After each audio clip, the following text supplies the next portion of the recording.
নমস্কার বন্ধুরা, আপনাদের সকলকে চটপটে রান্নাঘরে স্বাগত। সকলকে স্বাগত জানিয়ে শুরু করব আমার আজকের রেসিপি। আমার আজকের রেসিপি ওটসের খিচুড়ি। একঘেয়েমি ওটস খেতে ভালো না লাগলে এই রেসিপিটা বানিয়ে দেখতে পারেন, খেতে কিন্তু দারুণ হয়। আর এটা কিন্তু ভীষণই হেলদি একটা রেসিপি।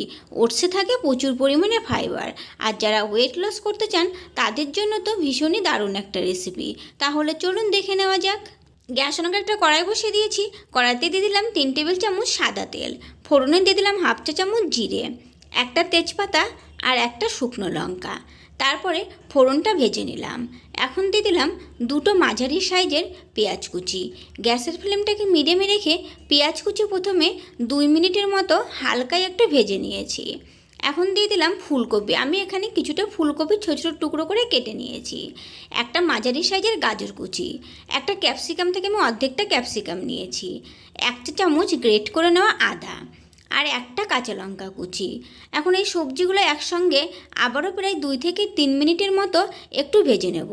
আর ওটসের পরিমাণটা বুঝে আপনারা কিন্তু সবজির পরিমাণটা বাড়িয়ে কমিয়ে দিতে পারেন। সবজিগুলো একটু ভেজে নেওয়া হয়ে গেছে। তখন দিয়ে দিলাম একটা মাঝারি সাইজের টমেটো কুচি, হাফ চা চামচ হলুদের গুঁড়ো, হাফ চা চামচ লাল লঙ্কার গুঁড়ো, স্বাদ অনুযায়ী লবণ। তারপরে আবারও 1 মিনিটের মতো নেড়েচেড়ে একটু ভেজে নেব। আর আপনারা কিন্তু এখানে আপনাদের পছন্দ মতো সবজি ব্যবহার করতে পারেন।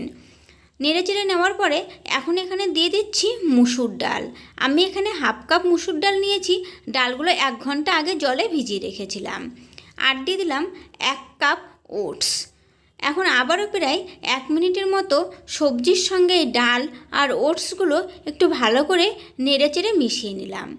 তারপরে দিয়ে দেব জল। আমি এখানে 3 কাপ পরিমাণে জল দিয়ে দিলাম। তবে আপনারা খিচুড়ির ঘনত্বটা যে যেমন রাখতে চান সেটা বুঝেই জলটা দেবেন। আর ওটস কিন্তু সেদ্ধ হতে খুব বেশি সময় লাগে না, তাই সেটা বুঝেই আমি জলটা দিয়ে দিলাম। জল দিয়ে আবারও একবার ভালো করে নেড়েচেড়ে মিশিয়ে নিলাম। তারপরে গ্যাসের ফ্লেমটাকে মিডিয়ামে রেখে ঢেকে দিলাম 5 থেকে 6 মিনিটের জন্য। 6 মিনিট পরে ঢাকাটা তুলে নিলাম। এখন দিয়ে দিলাম 1 চা চামচ ভাজা জিরের গুঁড়ো, আর দিয়ে দিলাম একটু ধনেপাতা কুচি। ধনেপাতা কুচিটা দিয়ে আবার একবার নেড়েচেড়ে মিশিয়ে নিলাম।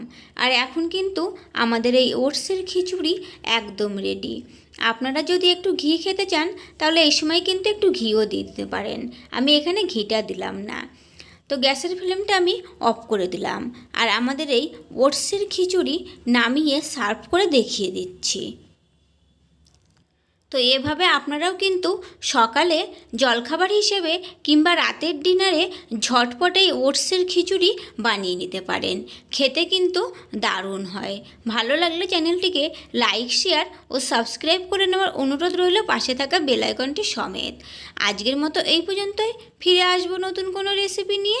সকলেই ভালো থাকবেন, সুস্থ থাকবেন। ধন্যবাদ।